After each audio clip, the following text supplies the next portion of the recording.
Hello, I'm Jess Feuston, and I'm presenting work on behalf of myself and my co-author, Brubaker. Qualitative researchers, I want you to imagine a project where you've collected 100,000 documents. Let's say they're posts from social media. And if you can't imagine, let's turn to P3, who collected 100,000 unique posts on Twitter.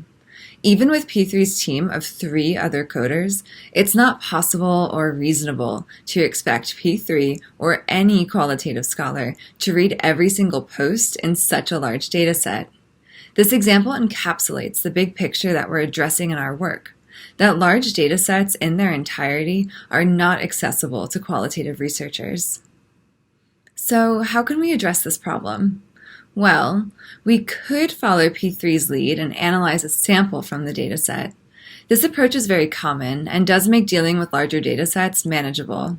However, subsampling also means that qualitative researchers are not working with and therefore can't derive insights from the entire dataset.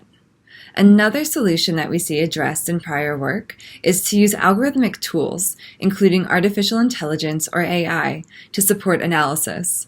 Our work extends this prior work by asking, how can we design AI to support qualitative analysis? The main takeaway of our study is that the use of AI in qualitative analysis can shift analytic practices in 3 ways: through scalability, abstraction, and delegation. Each of these 3 shifts helps us consider different trade-offs when designing AI to support qualitative analysis. With scalability, we're addressing how algorithmic tools make it possible to work with large datasets that may be otherwise inaccessible to qualitative scholars. In considering how to design AI, scalability helps us to ask, is AI providing additional insight, or is it just making more work? Abstraction addresses how AI has different ways of organizing data and generating patterns, such as topics from topic models. Considering abstraction helps us ask, is AI supporting the analytic focus of human researchers, or is it over-asserting computational ways of seeing? And finally, with delegation, we consider how algorithmic tools can be used to complete certain tasks, such as assigning codes to unanalyzed data. With delegation, we ask, is AI collaborating with human analysts, or is it just displacing them from the analytic process? By highlighting the trade-offs of these 3 shifts, we show that there are pros and cons to whatever approach scholars decide to take. So, how did we end up here? Well, we interviewed 15 CSCW and HCI scholars who have conducted qualitative analysis with short texts. In our interviews, we asked our participants about their practices of qualitative data analysis, including the steps of their process and collaboration styles. During our interviews, we found that many of our participants used AI and other algorithmic tools as part of their qualitative analysis, so we asked about the use and impact of those tools as well. In addition to talking with our participants about their experiences, we prepared 3 scenarios illustrating how AI can be used in qualitative analysis.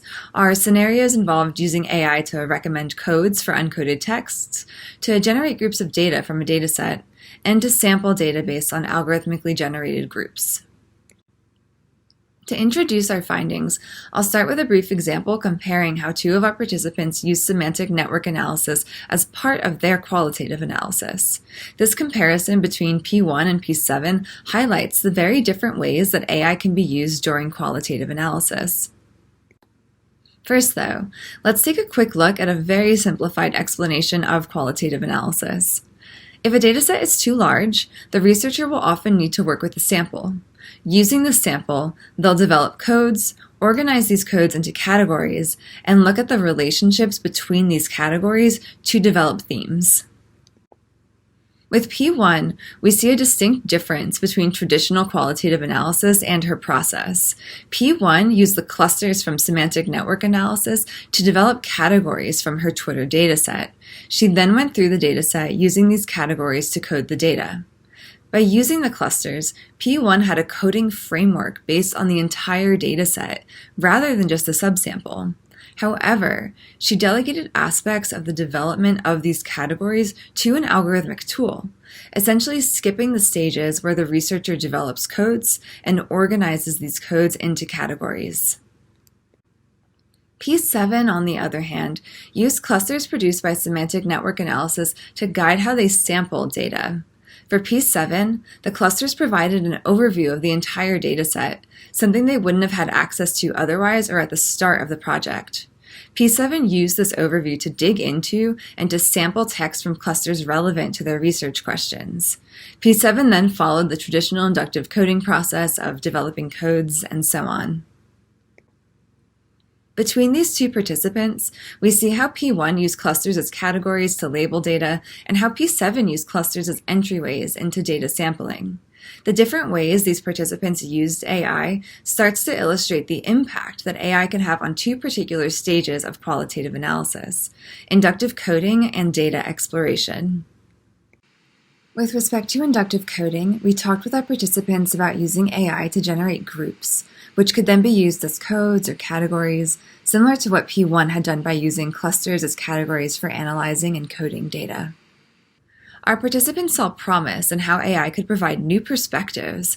P5, for example, talked about the benefit of having AI generate additional codes based on codes she'd already developed through her own analysis. Similarly, P9 talked about how AI could show her groups of data that she may not have considered or that she might have missed during her analysis.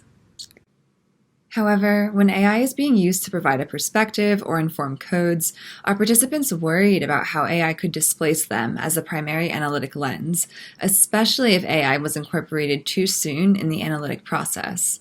P9 talked about how using AI to generate codes at the beginning of analysis, before she looked at her data, took her out of the instrumentation of qualitative analysis, which is not at all congruent with the type of work that she does.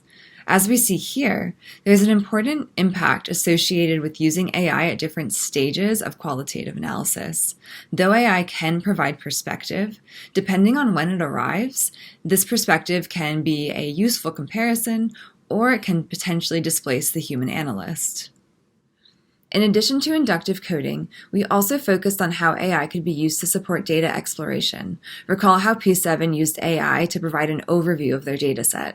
In considering how AI might create overviews, P2 brought up concerns related to what AI typically highlights, that is, the elements of a dataset that are the most frequent.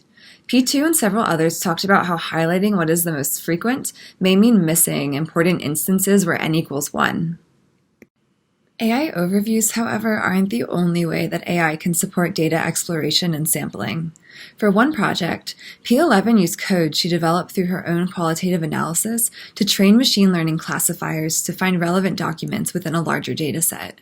Though this approach made it possible to find examples beyond a random sample, P11 talked about how developing machine learning classifiers took way longer than anticipated.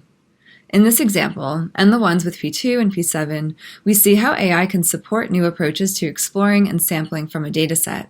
However, we need to balance the benefits of AI-assisted sampling with understanding all of the nuances and details of how AI works.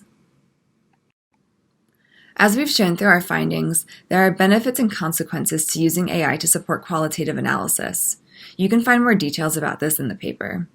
For now, cutting across our results, we see how time and perspective play important roles related to how AI can support qualitative analysis.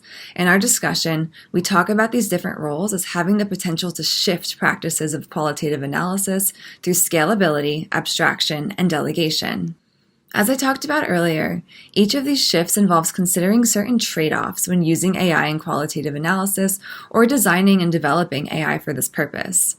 Considering the trade-offs with each of these shifts can help us design algorithmic systems that meet the individual needs of qualitative researchers and practitioners, and can help us understand the impact of using and designing AI for qualitative work. Thank you for watching. For more details about this work, please check out the paper at jessfeuston.com or reach out with any questions.